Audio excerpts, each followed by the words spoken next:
Welcome to animated study class. मैं गौरव कुमार आप लोगों के लिए 22 अगस्त के जितने भी करंट अफेयर के क्वेश्चन बन सकते थे वो लेकर आया हूँ, जो आपके होने वाले exam like SSC, CHSL, CGL, RRB, NTPC, UPSI, DRDO, MTS आदि में पूछे जा सकते हैं। वीडियो शुरू करने से पहले मेरा आप लोगों से निवेदन है कि वीडियो को लाइक व शेयर करें और चैनल को सब्सक्राइब करें, साथ ही बेल आइकन को प्रेस करें। इससे क्या होगा, मैं आप लोगों के लिए जो करंट अफेयर की वीडियो बनाता हूँ उसका नोटिफिकेशन आप लोगों तक पहुँच जाएगा और आप उस वीडियो को देख पाएंगे। मैंने इस वीडियो की पीडीएफ का लिंक नीचे डिस्क्रिप्शन में दे रखा है, आप वहाँ से इस वीडियो की पीडीएफ डाउनलोड कर सकते हैं। तो चलिए शुरू करते हैं। तो आज का पहला क्वेश्चन है, हाल ही में सद्भावना दिवस कब मनाया गया? कौन सा सद्भावना दिवस कब मनाया गया? तो यह हर वर्ष कब 20 अगस्त को हर वर्ष यह सद्भावना दिवस मनाया जाता है। अब ये मनाया क्यों जाता है? जो हमारे पूर्व प्रधानमंत्री थे, कौन? राजीव गांधी। कौन? राजीव गांधी। आप फोटो में देख सकते हैं, ये वाले जो दिख रहे हैं ये राजीव गांधी हैं। इन्हीं की जयंती पर मनाया जाता है। कौन सी? इन्हीं की जयंती पर मनाया जाता है। ठीक है, इनका हाल ही में अभी 76वां जन्म दिवस मनाया गया था। उन्हीं की जन्म दिवस के उपलक्ष्य में हर वर्ष सद्भावना दिवस मनाया जाता है। ठीक है, इसका उद्देश्य क्या होता है? आप देख सकते हैं जो कोटेशन लिखी है, यही शांति और सद्भावना के लिए एक दिन, यह इसकी थीम रखी जाती है। ठीक है, अब बात करते हैं राजीव गांधी जी की। तो यह हमारे भारत देश के सर्वश्रेष्ठ यानी कि सबसे यंग प्राइम मिनिस्टर थे। सबसे यंग प्राइम मिनिस्टर थे। मात्र 40 वर्ष की आयु, कितने? 40 वर्ष की आयु में यह भारत के प्रधानमंत्री बन गए थे। ठीक है, इनका कार्यकाल कितना था? सन 1984 से 1991 तक। कब तक? 1984 से 1991 तक। ठीक है, और इनकी मृत्यु कब हुई थी? तो इनकी मृत्यु 21 मई 1991। कब? 21 मई 1991 को हुई थी। और इसी वर्ष यानी कि 1991 में ही इन्हें भारत रत्न से सम्मानित किया गया था। किससे? भारत रत्न से सम्मानित किया गया था। उम्मीद है आपको क्वेश्चन समझ में आ गया होगा। तो चलिए अगला क्वेश्चन करते हैं।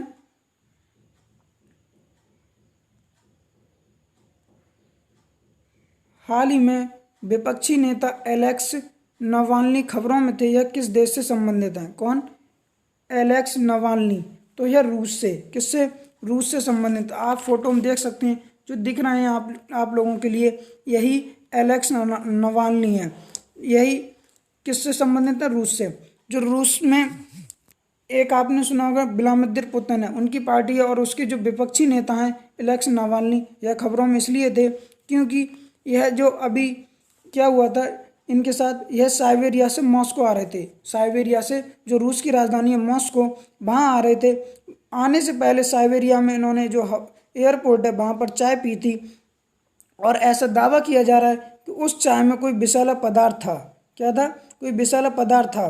तो आते वक्त इनकी जो जिस प्लेन से आ रहे थे उस प्लेन में आते वक्त इनकी तबीयत खराब होने लगी। क्या? तबीयत खराब होने लगी और इसकी इमरजेंसी लैंडिंग कराई गई। फिर इन्हें जब अस्पताल में भर्ती कराया गया तो इन्हें डॉक्टर ने कहा कि इनके शरीर में कुछ विषैला पदार्थ गया है। इसकी जानकारी जो इनकी प्रवक्ता थी यानी कि इनकी सेक्रेटरी थी किरा यारमीस। कौन?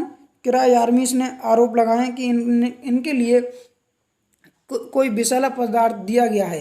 ठीक है, तो यह कहाँ से संबंधित है? यह रूस से संबंधित है। सन 2018 में जब रूस में राष्ट्रपति पद के चुनाव हुए थे तो यह जो अभी राष्ट्रपति हैं व्लादिमीर पुतिन, उनके विपक्ष में खड़े हुए थे। किनके? व्लादिमीर पुतिन के विपक्ष में खड़े हुए थे राष्ट्रपति चुनाव के लिए। बट इन्हें राष्ट्रपति चुनाव में अयोग्य घोषित कर दिया गया। क्या? अयोग्य घोषित कर दिया गया और यह चुनाव नहीं लड़ पाए थे। ठीक है, तो यह किस देश से संबंधित है? रूस से। बात करते हैं रूस की। तो रूस की राजधानी क्या है? मॉस्को। और यहाँ की करेंसी क्या है? रूबल। और यहाँ के राष्ट्रपति का नाम है व्लादिमीर पुतिन।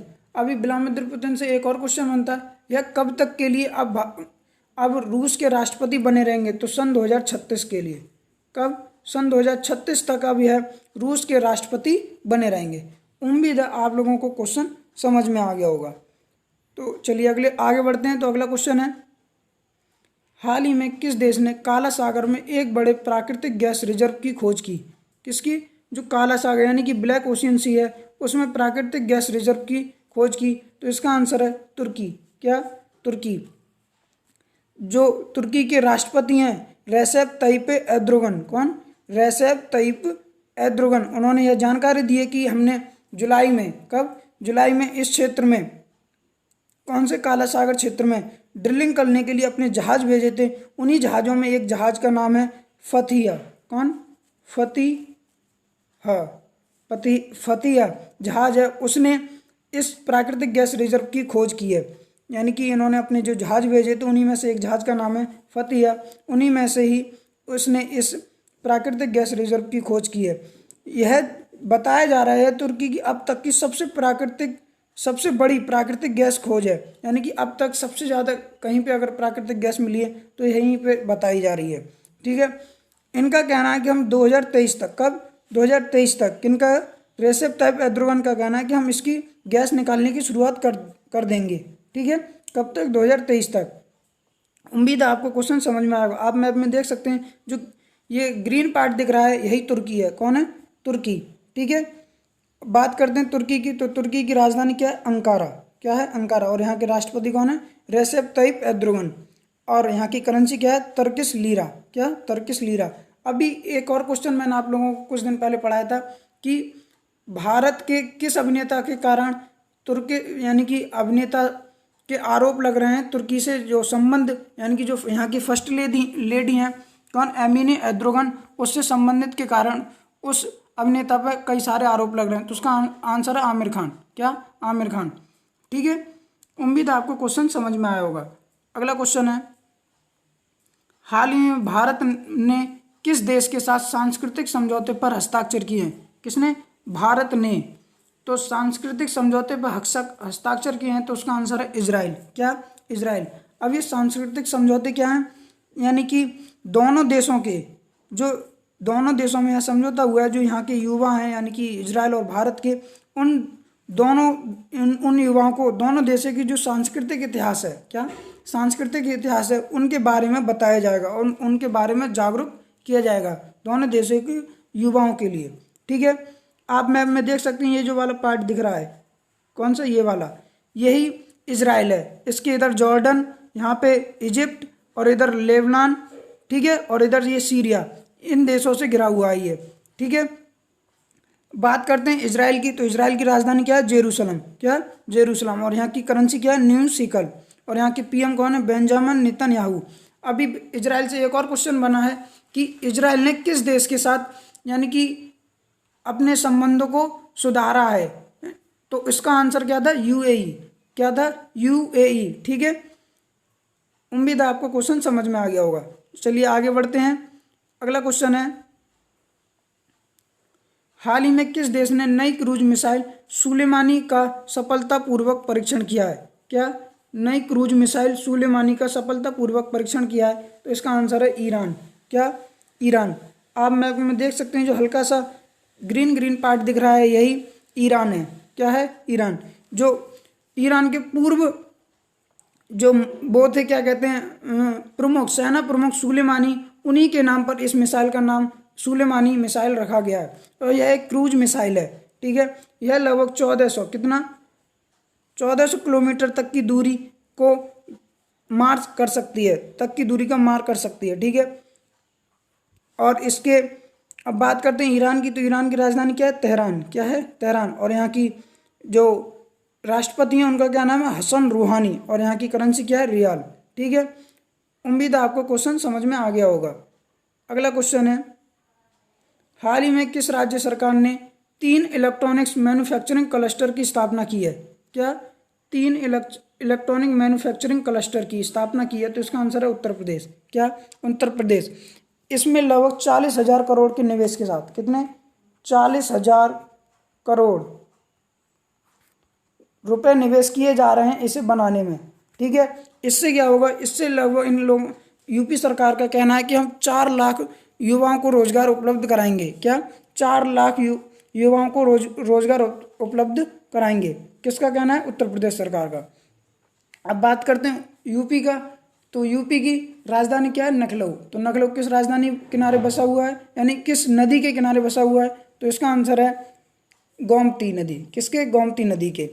बात करते हैं यहाँ के सीएम की, तो सीएम कौन है यहाँ के? योगी आदित्यनाथ। और यहाँ की राज्यपाल कौन है? आनंदीबेन पटेल। ठीक है, उम्मीद है आपको क्वेश्चन समझ में आ गया होगा। अगला क्वेश्चन है, हाल ही में किसने अपना डिजिटल गोल्ड निवेश फीचर गोल्ड बाट क्या गोल्ड बाट लॉन्च किया है? क्या है? डिजिटल गोल्ड निवेश फीचर। तो इसका आंसर है अमेजन। क्या? अमेजन। इसमें जो अमेजन है इसने क्या किया है कि आप किसी भी समय यानी कि किसी भी समय सोना खरीदने व बेचने की यह सुविधा देगा। क्या? गोल्ड बाट फीचर में यह कहा है इन्होंने कि हम किसी भी समय आप सोना खरीद सकते हैं व बेच भी सकते हैं। किस पे? अमेजन पे। उम्मीद है आपको क्वेश्चन समझ में आया होगा।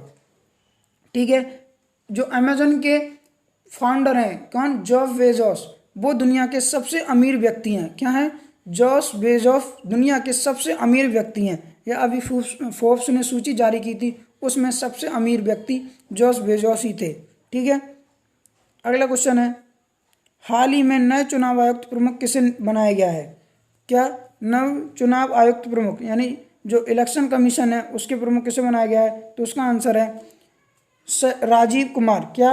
राजीव कुमार। आप फोटो में देख सकते हैं, ये जो दिख रहे हैं आप के लिए, यही राजीव कुमार है। यह पूर्व वित्त सचिव रह चुके हैं। क्या? यह पूर्व वित्त सचिव रह चुके हैं। यह किसका स्थान लेंगे? तो यह लावासा, अशोक लावासा जो हैं इनका स्थान लेंगे। ठीक है, और यह एक पूर्व वित्त सचिव रह चुके हैं। कौन? राजीव कुमार। उम्मीद है आपको क्वेश्चन समझ में आ गया होगा। अगला क्वेश्चन है, हाल ही में बेन क्रॉस का निधन हो गया, वह कौन थे? यानी कि कौन? Ben cross. तो यह एक अभिनेता थे। आप फोटो में देख सकते हैं जो दिख रहे हैं आप लोगों के लिए, यह एक अभिनेता हैं जो ब्रिटिश अभिनेता हैं। कौन है? ब्रिटिश अभिनेता, जिनका 72 वर्ष की आयु में, कितना? 72 वर्ष की आयु में निधन हो गया है। ठीक है, अगला क्वेश्चन है, हाल ही में जम्बू रिंग रोड परियोजना का शुभारंभ किसने किया? किसका? जम्बू रिंग रोड परियोजना का शुभारंभ जो यहाँ के उपराज्यपाल हैं मनोज सिन्हा। कौन? मनोज सिन्हा। इन्होंने ही इस जम्बू रिंग रोड परियोजना का शुभारंभ किया। आप मैप में देख सकते हैं, ये जो वाला पार्ट दिख रहा है, क्या? ये जो वाला पार्ट दिख रहा है यह जम्मू कश्मीर है और यह वाला लद्दाख है। क्या? लद्दाख है। जम्मू कश्मीर, यह इसका जो जम्बू रिंग रोड परियोजना, इसका शिलान्यास मोदी जी ने 2018 में, कब? हमारे जो प्रधानमंत्री हैं नरेंद्र मोदी, इन्होंने इसका शिलान्यास 2018 में किया था। ठीक है, और इसका अब शुभारंभ किसने किया? मनोज सिन्हा, जो यहाँ के उपराज्यपाल हैं। ठीक है, बात करते हैं जम्मू कश्मीर की। यह जम्मू कश्मीर की जो राजधानी है हर 6 महीने में बदलती रहती है, यानी कि अभी जम्मू की राजधानी कभी कश्मीर, और यानी कि 6-6 महीने पे बदलती रहती है। ठीक है, उम्मीद है आपको क्वेश्चन समझ में आ गया होगा। अगला क्वेश्चन है, हाल ही में किस राज्य सरकार ने न्यायिक सेवा में EWS व MBS वर्ग के अभ्यर्थियों के लिए 5% आरक्षण देने की घोषणा की है? किसमें? जो MBS और EWS वर्ग के अभ्यर्थी होते हैं उनके लिए 5% आरक्षण देने की घोषणा की है। तो इसका आंसर है राजस्थान। क्या? राजस्थान। आप मैप में देख सकते हैं जो रेड पार्ट दिख रहा है यही राजस्थान है। क्या है? राजस्थान। अब आप लोग सोच रहे हैं EWS और MBS क्या है? तो EWS का मतलब है इकोनॉमिकल वीकर सेक्शन, यानी कि ऐसे लोग जिनकी आय 8 लाख से कम है, चाहे वो SC के हों, चाहे वो ST के हों, चाहे OBC के, चाहे जर्नल के विद्यार्थी हैं, जो अभ्यर्थी हैं, उनकी आय अगर 8 लाख से कम है तो वो लोग EWS वर्ग में आएंगे। और MBS वर्ग के मतलब हुआ SC और ST और OBC वाले लोग MBS वर्ग में आएंगे। ठीक है, तो ऐसे लोगों के लिए, यानी कि अभ्यर्थियों के लिए जो न्यायिक सेवा है, यानी कि जो हमारे जज है, लॉ के जितने भी डिपार्टमेंट हैं, यानी कि अधिकारी लोग हैं, उनमें 5%, कितना? 5% आरक्षण देने की घोषणा की है। किसने? राजस्थान सरकार ने। ठीक है, जो राजस्थान सरकार है इसने न्यायिक सेवा नियम 2010 में संशोधन के कारण इसमें 5% आरक्षण देने की घोषणा की है। अभी यहाँ से एक और क्वेश्चन बना था कि राजस्थान सरकार ने जो गुर्जर लोग होते हैं, कौन? गुर्जर लोग, उनके लिए भी 1% से बढ़ाकर कितना? 5% आरक्षण किया था। और अब फिर से न्यायिक सेवा में 1% से बढ़ाकर 5% आरक्षण देने की घोषणा की है। किसने? राजस्थान सरकार ने। बात करते हैं राजस्थान की, तो राजस्थान की राजधानी क्या है? जयपुर। क्या है? जयपुर। और यहाँ के सीएम कौन है? अशोक गहलोत। और यहाँ की गवर्नर कौन है? यहाँ के गवर्नर कौन है? कलराज मिश्र। क्या? कलराज मिश्र। उम्मीद है आपको आज के क्वेश्चन समझ में आए होंगे। तो मेरा आप लोगों से निवेदन है, वीडियो को लाइक व शेयर करें और चैनल को सब्सक्राइब करें।